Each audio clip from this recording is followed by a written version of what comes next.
चलिए अभी हम लोग आगे स्टार्ट कर रहे हैं। मैं आप लोग को अगली डेफिनेशन बता रहा हूं, जीरो वेक्टर। ठीक है, अब जीरो वेक्टर होता क्या है, सिंपल आपको समझना है। एक ऐसा वेक्टर जिसका मैग्नीट्यूड क्या होता हो, जीरो होता हो। ठीक है, उसकी डायरेक्शन क्या हो, डायरेक्शन कुछ भी नहीं होती हो, आर्बिट्री डायरेक्शन होती हो। ठीक है, तो यहां पर आप लिखना मैग्नीट्यूड कितना होगा इसका, शॉर्ट में लिख लो, कोई ज्यादा जरूरी नहीं है। जीरो वेक्टर का मैग्नीट्यूड कितना होगा, जीरो होगा। ठीक है, इसको रिप्रेजेंट कैसे करेंगे, जीरो वेक्टर से रिप्रेजेंट करेंगे। जीरो के ऊपर क्या लगा दो, वेक्टर लगा दो। ठीक है, और डायरेक्शन कैसी होगी इसकी, डायरेक्शन होगी रैंडम या आर्बिट्री। ठीक है, डायरेक्शन कैसी होगी, रैंडम या आर्बिट्री। तो ये तीनों चीजें यदि किसी वेक्टर में है तो इसका मतलब क्या है, वो जीरो वेक्टर है। ठीक है, जैसे इसका मेन एग्जांपल दो आप लोग को, तो मैंने पोजीशन वेक्टर की परिभाषा समझाई थी आपको, ये है एक्स और ये है वाई। ठीक है, और यहां पर पोजीशन वेक्टर 0,0,0। ठीक है, और ये कोई ना कोई कोऑर्डिनेट होता था, आपको याद होता है एक्स, वाई, जेड नाम दे दो। ठीक है, या ABC नाम दे दो इसे, A, B, C। ठीक है, तो पोजीशन वेक्टर R1 वेक्टर कैसे निकलता था, R1 वेक्टर निकलता था इसमें से इसे माइनस करके। ठीक है, यानी A-0 I के प्लस B-0 J के प्लस C-0 K के। याद है या नहीं है आप लोग को। ठीक है, तो ये जो जीरो, ये वाला जो वेक्टर है, यानी ओरिजिन का जो मैं वेक्टर लिखूंगा वो कितना लिखूंगा, ओरिजिन का वेक्टर होगा जीरो वेक्टर। एक्चुअल में कैसे होगा, 0 I के प्लस 0 J के प्लस 0 K के। तो ये क्या है आपके सामने, एक जीरो वेक्टर है। ठीक है, और जीरो वेक्टर का यूज क्या है आपको बता दूं, जैसे कभी कभी हम लोग जो है इस्तेमाल करते हैं मैथमेटिक्स के अंदर, जैसे 2 + x = 3 है। अब मान लो मुझे यहाँ जरूरत पड़ रही है इक्वेशन मेरे हिसाब से बनाने के लिए, तो मैं यहाँ क्या करता था, 2x + 1 - 1 अपनी मर्जी से कर देता था। आप लोगों ने 10th में करा होगा ऐसा, कहीं करा होगा जहां आपने +1 - 1 करा होगा, या +2 - 2, डिपेंडिंग ऑन आपको जो प्रूव करना है, आपको जो चाहिए उसके अनुसार। ठीक है, तो यहां पर कितना +1 - 1 करके ऐसे करके आपने जो भी वैल्यू रही होगी उसे चेंज भी नहीं करा, और अपने मन की चीज भी इसमें ऐड और सब्सट्रैक्ट कर दी। अरे ये वाली इक्वेशन अभी भी तो इसके बराबर ही है, कुछ नई चीज थोड़ी करी है। लेकिन हाँ, आपने यहां पर +1 - 1 कर दिया, इसके करने से क्या फायदा हुआ आपका, क्या फायदा हुआ +1 और -1 करने से, फायदा यह हुआ कि आपको जो भी डिजायर्ड चीज चाहिए वो आप इससे बना सकते हो। ठीक है, +2 -2। ठीक है, डिपेंडिंग ऑन जरूरत। ठीक है, समझ में आ गई बात यहां तक। चलो अब आगे बढ़ते हैं, ये तो सिंपल सी चीज हो गई। तो जीरो वेक्टर का इस तरीके का यूज होता है। अब जीरो वेक्टर की प्रॉपर्टीज में आपको समझा दूं, ये एक बार आप लोग लिख लेना, अब जीरो वेक्टर की प्रॉपर्टीज लिखा देता हूं। तो प्रॉपर्टीज बड़ी सिंपल है, प्रॉपर्टीज क्या होंगी, यदि ए वेक्टर में मैं जीरो वेक्टर ऐड करता हूं तो क्या बनेगा, वापस से ए वेक्टर बनेगा। ठीक है, समझ गए बात को। दूसरी बात, ए वेक्टर में जीरो वेक्टर ऐड कर दिया तो ए वेक्टर ही बनेगा। ठीक है, यदि मैं किसी भी चीज को जीरो वेक्टर से मल्टीप्लाई करूंगा तो क्या आएगा, जीरो वेक्टर ही आएगा। ठीक, किसी भी नंबर को जीरो वेक्टर से मल्टीप्लाई करेंगे तो जीरो वेक्टर ही मुझे प्राप्त होगा। थर्ड चीज है कि यदि n × a वेक्टर बराबर m × b वेक्टर है तो क्या होगा, n a vector minus m b vector बराबर 0। समझ में आ गई बात, 0 होगा ना, अरे इसको इधर ले लेंगे तो 0 होगा। ठीक है, समझ गए बात को। तो ये आपको क्या मिल गया है, वापस से जीरो वेक्टर मिल गया है। ठीक है, तो इसको रिप्रेजेंट करने के लिए कहने को तो 0 बचा है, लेकिन वेक्टर में आप सिंपल 0 नहीं लिख सकते, I cap, J cap, K cap की फॉर्म में लिखना पड़ेगा इसको भी। समझ में आ गई बात। तो इसलिए एक जीरो वेक्टर का आविष्कार करो। आप अगर किसी चीज को ऐसे लिख देते हो 3 - 3i cap plus 2 - 2j cap plus 4 - 4k cap बराबर 0 लिख देते हो ना, तो ये गलत लिख रहे हो एक तरीके से वेक्टर के अनुसार। आपको क्या लिखना पड़ेगा, आपको लिखना पड़ेगा 0i कैप, 0j कैप और 0k कैप। समझ में आ गई बात, क्लियर है यहां तक, कोई दिक्कत है भाई। वेक्टर को वेक्टर के साथ में लिखना है, सिंपल वाला काम नहीं चलता है, सिंपल मैथमेटिक्स लगा नहीं सकते हम। तो जीरो वेक्टर का महत्व समझ में आ गया। अब आगे चलते हैं मल्टीप्लीकेशन ऑफ ए वेक्टर पे। अगला टॉपिक है अपना मल्टीप्लीकेशन ऑफ ए वेक्टर। अब मल्टीप्लीकेशन का सीन समझ लो क्या है, फिर ये छोटी मोटी चीजें हैं, ज्यादा कोई बड़ी चीज नहीं है, सिंपल समझा रहा हूं, इसमें लिखना करना कुछ भी नहीं है। ठीक है, multiplication of A vector by a real number. ठीक है, अब दो बात सुनना भाई, रियल नंबर पॉजिटिव भी हो सकता है और रियल नंबर नेगेटिव भी हो सकता है, ठीक है, ध्यान समझना। मान लो ये कोई ए वेक्टर है, ठीक है, अब मैंने इसके अंदर एक और वेक्टर ऐड करा दिया, 2a वेक्टर करा दिया मैंने इसके अंदर एक और, मतलब इस ए वेक्टर को किससे मल्टीप्लाई कर दिया, एक रियल नंबर से मल्टीप्लाई कर दिया 2 वेक्टर से, तो क्या होगा, इसका लंबाई दुगना हो जाएगा। लंबाई क्या हो जाएगा, दुगना। नहीं बात समझे, लंबाई कितनी हो जाएगी, ट्वाइस, और डायरेक्शन वही रहेगी। डायरेक्शन वही क्यों रहेगी, क्योंकि मैंने यहाँ +2 से मल्टीप्लाई करा। यदि मैं माइनस से करता तो डायरेक्शन बदलती, जो कि मैं नीचे समझाऊंगा आपको, ठीक है, समझ में आ गई बात। तो हुआ क्या, एक्चुअल में मल्टीप्लाई यदि मैंने करा, किसी भी रियल नंबर को वेक्टर से मल्टीप्लाई करा, तो उसके मैग्नीट्यूड में चेंज आ गया और डायरेक्शन में भी चेंज आ सकता है। अगर मैंने 2 से मल्टीप्लाई करा है तो मैग्नीट्यूड डबल हो जाएगा, 3 से करूंगा तो ट्रिपल हो जाएगा, 4 से करूंगा तो चौबल हो जाएगा। ये बात समझो, ठीक है। हाँ, चौबल बोलते हैं, क्या बोलते हैं उसे, क्वाड्रपल बोलते हैं उसे। आगे बात समझ, 4 का क्वाड होता है, 4 को क्वाड बोलते हैं, ठीक है। एग्जैक्ट मुझे भी नहीं पता, लेकिन क्वाड्रपल ही होना चाहिए मेरे ख्याल से। क्वाड्रेटिक तो इक्वेशन है। अब ध्यान दो, इस माइनस वाले के लिए देखो, यहां पर आएगा ए वेक्टर है सपोज। अब अगर मैं -2a वेक्टर से मल्टीप्लाई करता हूं तो क्या होगा, लंबाई तो दुगनी हो जाएगी, लेकिन एरो भी बदल जाएगा। लंबाई तो देखो दुगनी हो गई ना इसकी, और एरो बदल गया। ये बात समझ में, तो एरो बदलने से क्या सीन हुआ, डायरेक्शन अपोजिट हो गई, क्योंकि माइनस साइन था ना, इसलिए डायरेक्शन चेंज हो गई। तो ये मल्टीप्लीकेशन का 2 चीजों से असर पड़ता है। पहला असर पड़ेगा आपके मैग्नीट्यूड पे और दूसरा असर पड़ेगा आपके डायरेक्शन। सीन समझ में आ गया क्या सबको, कोई दिक्कत है क्या यहां तक, नहीं है ना कोई दिक्कत। चलो अब आगे बढ़ते हैं हम रिजल्टेंट के ऊपर। इसमें ज्यादा कुछ है नहीं, सही में ज्यादा इसमें बता भी नहीं रहा हूं कुछ भी, ठीक है। आपको सिर्फ सिंबल का ध्यान रखना और कुछ नहीं रखना। ये एग्जाम्पल लिख लेना आप लोग, ठीक है। यहां पर लिख लेना पॉजिटिव रियल नंबर, ठीक है, और यहां लिख लेना आप नेगेटिव रियल नंबर, ठीक है। नेगेटिव, अरे नेगेटिव तो लिखा हुआ ऑलरेडी, रियल नंबर लिखना, ठीक है। समझ में आ गई बात। और हिंदी में चाहो तो ये लिख सकते हो कि मैग्नीट्यूड वैल्यू के हिसाब से चेंज हो जाएगा और डायरेक्शन भी वैल्यू के हिसाब से चेंज हो जाएगी, ठीक है। ये लिख लेना। चलो आगे बढ़ते हैं। अब अगली जो सबसे इंपॉर्टेंट परिभाषा है वो है रिजल्टेंट। कई बच्चों को रिजल्टेंट समझ में नहीं आता, मैं आप लोग को रिजल्टेंट समझा देता हूं। रिजल्टेंट आप लोग का ऐसा समझूंगा कि आपकी जिंदगी बदल जाएगी, ठीक है, लाइफ चेंज हो जाएगी। आप कहोगे हम इस दुनिया में जी क्यों रहे, ठीक है। और क्या, रिजल्टेंट वेक्टर। अब रिजल्टेंट वेक्टर का सीन समझो क्या है। देखो, तो रिजल्टेंट वेक्टर की मैं परिभाषा सिंपल आपको बताऊं, पहले यूं समझना।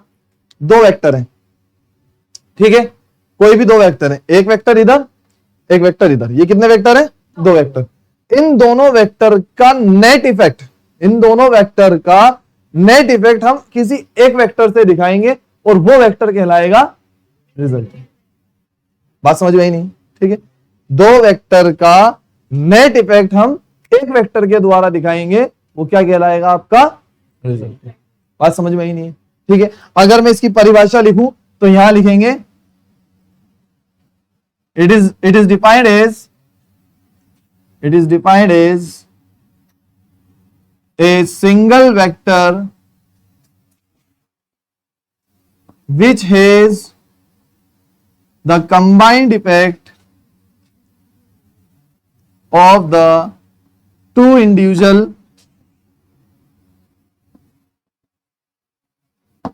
vectors।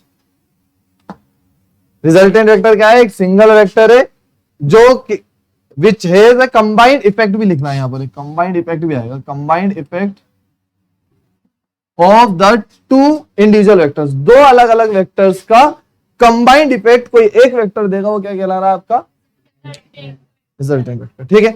अब परिभाषा तो हो गई, ठीक है। अब आप उसूल से समझो। तो उसूल से समझने के 2 तरीके हैं। पहला तरीका क्या है, ये पानी की ड्रॉप मानो आप, ठीक है। मैं आपको सबसे बेस्ट एग्जांपल दे रहा हूं वाटर ड्रॉप का, ठीक है। जब बारिश होती है उस दौरान पानी की ड्रॉप कहां आ रही है, नीचे आ रही है। क्यों आ रही है नीचे, ग्रेविटेशनल फोर्स के कारण, ठीक है। क्या होगा, मान लो हवा नहीं चल रही है अभी, तो कौन सा फोर्स लगेगा, ओनली ग्रेविटेशनल फोर्स। ड्रॉप बिल्कुल सीधे नीचे आएगी। अब चली हवा, ठंडी ठंडी हवाएं चलने लगी, ठीक है। तो अब जब ठंडी ठंडी हवाएं चली तो क्या होगा, इस पे हवा की डायरेक्शन में फोर्स लगने लग जाएगा। अरे मान लो हवा इधर की चल रही है, तो इधर फोर्स लगने लग जाएगा। ठीक है, तो क्या पानी की बूंद इधर चल जाएगी क्या पूरी? नहीं जाएगी। ठीक है, पानी की बूंद नीचे भी फोर्स लग रहा है और इधर भी फोर्स लग रहा है, तो इसका नेट फोर्स हमें कहां देखने को मिलेगा? इनके बीच में। ठीक है, यहां पर, यानी ये जिसे हम बौछार कहते हैं, कहते नहीं कहते बौछार? ठीक है भाई, जब हवा नहीं चल रही होती पानी की ड्रॉप सीधी आती है। ठीक है, लेकिन जब हवा चल रही होती है तो पानी की ड्रॉप जो है, वाटर जो है, टेढ़ा होके ऐसी जगह भी चल जाता है जहां पर पानी आने की संभावना नहीं थी। मिसाल के तौर पे, ठीक है, मिसाल के तौर पे ये छत है, आपके घर की छत है ये। ठीक है, ये ग्राउंड है, ये खंबे लगे हुए हैं, ये छत है। ठीक है, ये आरसी से आगे डली हुई। बारिश सीधी होगी तो कैसी आएगी? यूं, यानी आपका इधर इधर का हिस्सा गीला होगा और ये वाला हिस्सा साफ रहेगा, सूखा रहेगा। होगा नहीं होगा? ठीक है, लेकिन मान लो हवा चल रही है इधर की, तो बारिश की ड्रॉप कैसी हो जाएगी? यूं, आपके यहां तक ये दीवार सब गीला कर देगी, पूरा ग्राउंड गीला कर देगी इधर। यही बात है, इसे कहते हैं बौछार। हिंदी में सिंपल अपन लफ्जों में बोलते हैं बौछार आ रही है। ठीक है, आई बात समझ में? क्लियर है यहां तक? तो अब ये जो बौछार है, ये जो चीज है, वो असल में बौछार बनती कैसे? वो बौछार इस तरीके से बनती, क्योंकि उसके ऊपर कितने फोर्स लग रहे हैं? दो। एक फोर्स लग रहा है ग्रेविटेशनल और दूसरा फोर्स लग रहा है एयर का। ठीक है, तो इन दोनों का नेट इफेक्ट उस ड्रॉप के ऊपर कहां लगेगा? इस डायरेक्शन में। समझ में आ गई बात? ठीक है, क्लियर है यहां तक? कोई दिक्कत है? अब ध्यान देना, रिजल्टेंट निकलता कैसे है। ठीक है, मान लो ग्रेविटेशनल फोर्स लग रहा है 2 न्यूटन, और ये वाला फोर्स लग रहा है कितना? एयर का भी 2 न्यूटन मान लो। 2 क्या 3 मानो पहले। ये 3 न्यूटन लग रहा है और ये भी कितना लग रहा है? 3 न्यूटन। ठीक है, समझ में आई नहीं ये बात? अब मुझे एक बात बताना, ये क्या है? इधर जो लग रहा है फोर्स 3 न्यूटन लग रहा है, ये वाली लंबाई क्या इसके बराबर होगी नहीं होगी? बिल्कुल होगी, यानी ये भी कितना हो गया? 3 न्यूटन। एफ जी बराबर कितना हो गया? 3 न्यूटन। तो ये क्या हो गया आपका? बेस। अगर मैं ये एंगल थीटा मान लूं तो ये क्या हो गया? बेस। और ये क्या हो गया आपका? परपेंडिकुलर। ठीक है, और ये क्या हो गया है? हाइपोटेनियस। तो हाइपोटेनियस यानी एफ आर, हाइपोटेनियस को यहां पर मैं बोलूंगा एफ आर। एफ आर मतलब बोले तो रिजल्टेंट फोर्स, नेट फोर्स। ठीक है, रिजल्टेंट फोर्स किसके जैसा निकलेगा? पाइथागोरस थ्योरम के जैसा निकलेगा। पाइथागोरस थ्योरम ही तो होती है, एच स्क्वायर बराबर B square plus P square, ऐसा होता नहीं होता? ठीक है, तो यहां पर बी स्क्वायर कहेंगे एफ ए का स्क्वायर प्लस एफ जी का स्क्वायर कर दूंगा, तो एफ आर बराबर कितना आएगा? √3 का स्क्वायर प्लस 3 का स्क्वायर, तो कितना आएगा? 3√2 न्यूटन। नहीं समझे क्या बात को? कोई दिक्कत है? यानी ड्रॉप पे जो फोर्स लगेगा ना तो 3 न्यूटन लगेगा ना 3 न्यूटन लगेगा ना 3√2 न्यूटन। समझ में आ गई बात? अरे क्लियर है क्या सबको? पक्का अच्छे से क्लियर है? कोई दिक्कत है यहां तक? नहीं है ना कोई दिक्कत? अब एक और चीज, इसकी डायरेक्शन कितनी होगी भाई? डायरेक्शन क्या होगी ये भी तो देखना है। हमें थोड़ी पता है डायरेक्शन कितनी है। डायरेक्शन किससे निकलेगी? यहां एंगल से। भाई सीधी आ रही थी, कितने एंगल पे मुड़ी? या तो ये वाला एंगल पता कर लो या ये एंगल पता, कोई सा भी एंगल पता कर लो, बाकी का सब पता चल जाएगा। ठीक है, तो अब मैं एंगल निकालने के लिए यदि ये वाला एंगल फाइंड आउट करता हूं तो मैं tan थीटा लगूंगा। ध्यान रखना, हमेशा जिंदगी में पूरे 2 साल आप लोग 11वीं 12वीं पढ़ोगे, कभी भी एंगल निकालना होगा वेक्टर से तो ज्यादातर अपन tan थीटा का इस्तेमाल करेंगे। किसका इस्तेमाल करेंगे? साइन कोस का भी होगा, लेकिन ज्यादातर किसका करेंगे? tan। तो tan थीटा बराबर क्या होगा यहाँ पर? 3/3।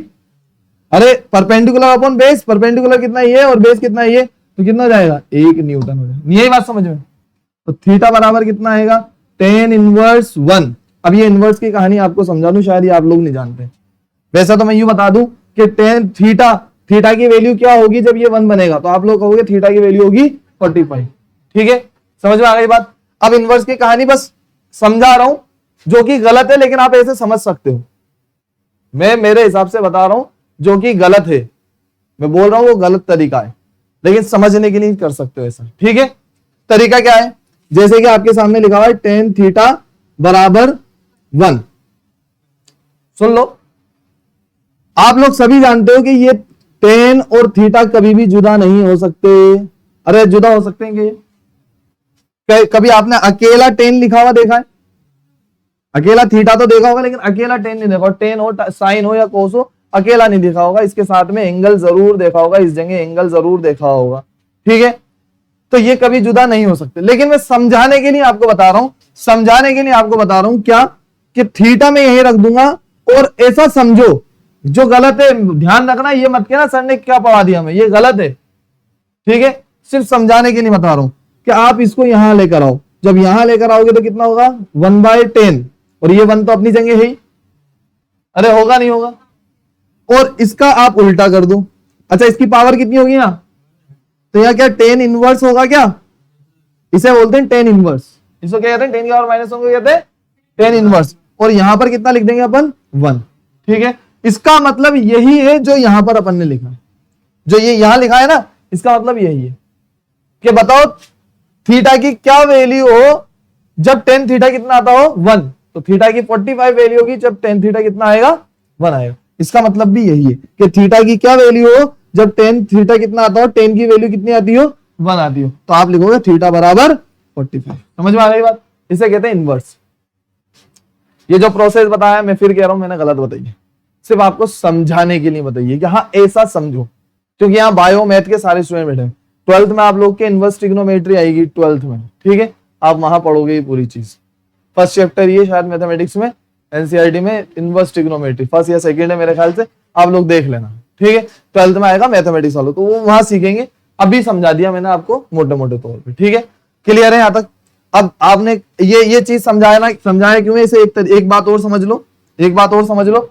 आप लोगों ने कई बार हो सकता है लिखा हुआ देखा हो या नहीं देखा हो, देख लेना आप लोग।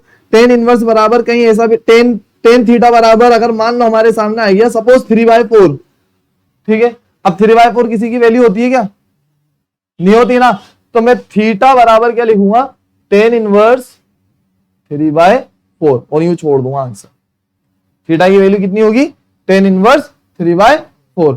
अगर क्वेश्चन में दे रखी होगी tan इनवर्स 3/4 की वैल्यू, क्वेश्चन में गिवन देते हैं, ठीक है, तो आप वैल्यू पुट कर दो, निधि तो आप यूं छोड़ दो। समझ में आ गई बात, क्लियर है, ठीक है।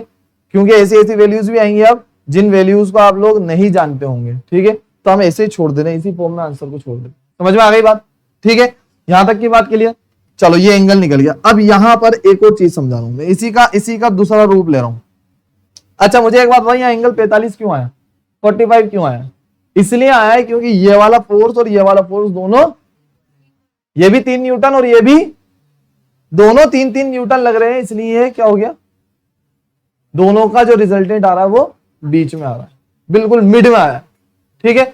अगर कोई फोर्स डिफरेंट होता, या तो ये वाला या ये वाला कोई अलग होता, तो फिर रिजल्टेंट की डायरेक्शन किधर की तरफ आती, जिधर ज्यादा फोर्स होता उधर आती, सीधी सी बात है, नहीं समझे। अब मान लो, सपोज मान लो, ध्यान देना, यहां पर मैं मान लेता हूं इसको √3, FG को क्या मान लेता हूं √3, ठीक है, समझ रहे हो बात को। तो अब ध्यान देना, दोनों फोर्स की वैल्यू सेम सेम है क्या, ये F 3 है और ये कितना है, तो अब जो रिजल्टेंट आएगा वो कितनी एंगल पे आएगा, tan थीटा बराबर परपेंडिकुलर अपॉन बेस, यानी √3/3, काटोगे कितना आएगा, थीटा बराबर कितना आएगा tan इनवर्स 1/√3, ठीक है, समझ गए बात को। 1/√3 वैल्यू होती है कि tan की 30 डिग्री पर होती है, तो ये आपका 30 डिग्री के ऊपर मिल गया। अब 30 डिग्री पे मिला है, यानी ये वाला ये तो 45 था, ये वाला कितना निकला था आपका पहले वाला 45। अब रिजल्टेंट कहां आएगा, यहां कहीं आएगा, और ये एंगल कितना होगा, अब ये एंगल कितना होगा 30 डिग्री। नहीं आई बात समझो, अरे कोई दिक्कत है क्या। तो अब झुकाव किधर है इस पानी की बूंद का बताओ, जो बड़ा फोर्स था, अरे ऊपर की तरफ है ना, बड़ा फोर्स ये था ना, नहीं आई बात समझो, अब इसकी तरफ झुकाव। अरे क्लियर है क्या यहां तक, कोई दिक्कत है नहीं है ना, कोई दिक्कत। रिजल्टेंट का 1-2 एग्जांपल और मैं आपको देता हूं, जैसे कि ये बर्ड वाला एग्जांपल आप समझो, ठीक है।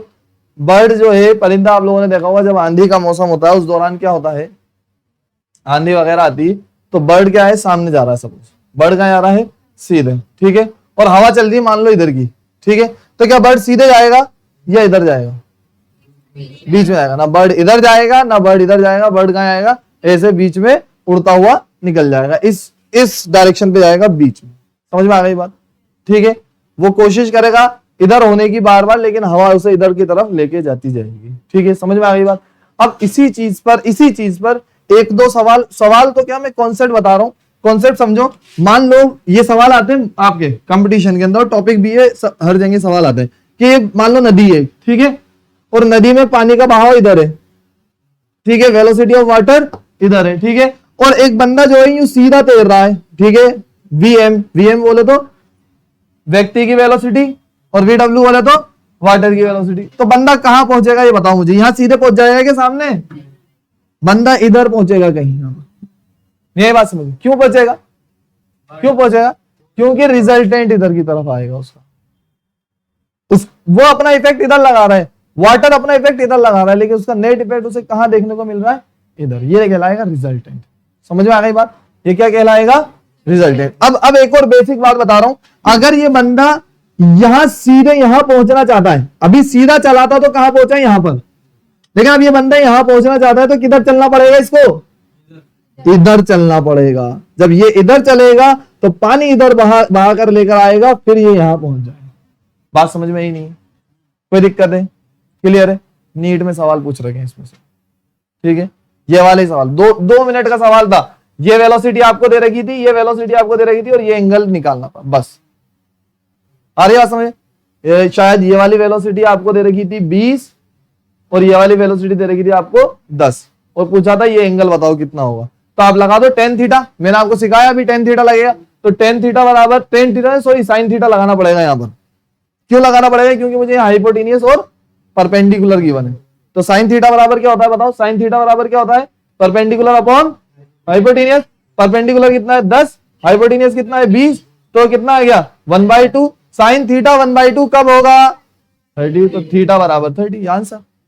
नीट का लेटेस्ट सवाल है, मतलब लेटेस्ट मतलब कोई ऐसा भी नहीं है कि अभी 2-4 साल पहले पूछा हो, लेकिन हाँ पूछ रखा है, अभी 2000 के बाद ही पूछ रखा है, ठीक है? और ऐसे ही सवाल आते हैं, 2000 के बाद की बात नहीं है, ऐसे ही सवाल आते हैं, ठीक है? मैं सन भी बता सकता हूं आपको कब पूछा गया था ये सवाल।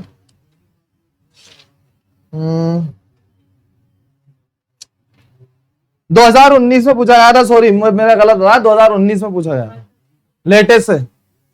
लेटेस्ट क्वेश्चन है, 2019 में पूछा गया है ये सवाल। कुछ है क्या इसमें चमत्कारी चीज बताओ? सिंपल है। तो मेरा आप लोग से ये कहना है कि हर एक चीज में, हर एक चीज चाहे छोटी हो बड़ी हो, उसमें आपको मेरे जो पढ़ाऊंगा जितनी भी चीजें, आपको उसके अंदर आंसर मिलेंगे, कई चीजें सीखने को मिलेंगी। अब देखो इतनी सी चीज से मैंने नीट का क्वेश्चन करा दिया आपको, ठीक है? अभी तक तो कहीं बड़े नहीं, हम वेक्टर में खाली रिजल्टेंट बताया। तो मेरा कहना है मतलब ये, आप हर लेक्चर सिंसियरली अटेंड करो, हर चीज आपको अच्छे से समझ में आएगी, ठीक है? बिल्कुल गहराई में समझो, और छोटी से छोटी बड़ी से बड़ी चीज पे फोकस करो, सवाल कहीं से भी आ सकता है, ठीक है? समझ में आ गई बात? क्लियर है? अच्छा, रिजल्टेंट की एक बात और बता दूं, मान लो मेरे ऊपर एक बंदा इधर फोर्स लगाता है, एक बंदा इधर फोर्स लगा रहा है, इधर लगा रहा है 10 न्यूटन, इधर लगा रहा है मेरे पे 2 न्यूटन। समझ में आ रही नहीं आ रही बात? इधर 10 न्यूटन, इधर 2 न्यूटन, मेरे पे कितना फोर्स लगेगा? 8 न्यूटन। किधर की तरफ? इधर की तरफ। तो इधर कितना है? 10 न्यूटन था ना, इधर 2 न्यूटन था, तो अब 10 न्यूटन इधर है, 10 में से 2 माइनस कर देंगे तो 8 बचेगा, ठीक है? तो मैं इधर की तरफ जाऊंगा, ठीक है? अब आप लोगों ने क्या करा? सिंपल माइनस कर दिया, इधर 10 है और इधर 2 है, तो बचा कितना? 8। मैं इधर की तरफ जाऊंगा। समझ में आ गई बात? आपने सिंपल 10 - 2 कर दिया और इधर की तरफ में चला गया, ठीक है? लेकिन अब ध्यान से सुनना, ये तो कब हो गया? जब फोर्सेस कैसे हैं? कोलिनियर, चाहे पैरेलल हो या एंटी पैरेलल हो। अभी तो कैसा था? Anti parallel. मान लो अगर ऐसा फोर्स होता तो 2 न्यूटन और 4 न्यूटन, टोटल कितना? 6 न्यूटन, तो मैं इधर ही जाता ना? अरे जाता या नहीं? ठीक है, टोटली 6 न्यूटन फोर्स से मैं इधर की तरफ जाता, ठीक है? समझ में आ रही नहीं आ रही बात? तो अभी भी आपने सिंपल क्या करा? 2 + 4 कर दिया, ठीक है? लेकिन जब फोर्सेस किसी एंगल पर होंगे, अभी तो 90 डिग्री पर है, जरूरी नहीं है अगर ये वाला एंगल होगा, कोई ये ए वेक्टर है, ये बी वेक्टर है और कोई एंगल है इनका, ठीक है, तो ये ऐसे इज्जत से ऐड नहीं होते, इनको ऐड करने का तरीका अलग है। आ गई बात समझ? ये ऐसे ऐड नहीं होते जैसे अभी अपन ने प्यार से ऐड कर दिया यूं, ठीक है, कि ये इधर 10 है इधर 2 है, तो टोटल कितना बचा? 8। 10 - 2 8 हो गया। ऐसे ऐड नहीं करते, ठीक है? समझ में आ गई बात? अच्छा, 90 डिग्री के केस के अंदर भी चलो आपने पाइथागोरस थ्योरम लगा के कर लिया, ठीक है भाई, 90 में हो गया, 3 एंगल्स में आप लोग को आसानी से निकालना आ गया। मान लो दोनों फोर्स एक डायरेक्शन में, एंगल कितना होगा? 0। जब एंगल 0 है तो दोनों फोर्स आपने ऐड कर दिए, ठीक है? 180, एक फोर्स इधर एक फोर्स इधर, सबस्ट्रेट कर दिए, आसानी से निकल गया, ठीक है? और अगर 90 डिग्री के ऊपर है तो आपने पाइथागोरस थ्योरम से निकाल लिया। 3 केस के तो आपने नॉर्मली निकाली।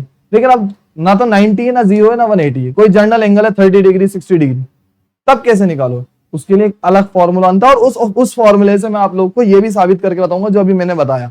जब एंटी पैरेलल होगा तो माइनस क्यों हो रहा है, जब पैरेलल है तो एड क्यों हो रहा है, जब 90 डिग्री है तो पाइथागोरस क्यों लग रही है, ये साबित करके बताऊंगा आगे। ठीक है, तो यहां तक मेरे ख्याल से आपको क्लियर हो गया होगा रिजल्टेंट का पूरा कॉन्सेप्ट। ठीक है, जल्दी से आप लोग लिख लो, जितनी कहानी मैंने समझाई है ये पूरी कहानी आप अपनी लैंग्वेज में लिख सकते हो, सिस्टमेटिक लिख सकते हो, जल्दी से लिख लो।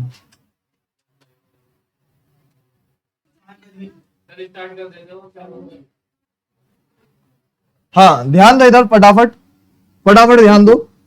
इसके अंदर दो एग्जाम्पल और देखेंगे हम, जो कि आप लोग जानते होंगे। एक तो एग्जाम्पल मैं लूंगा गुलेल का, ठीक है, एक एग्जाम्पल होगा गुलेल का इस तरीके से।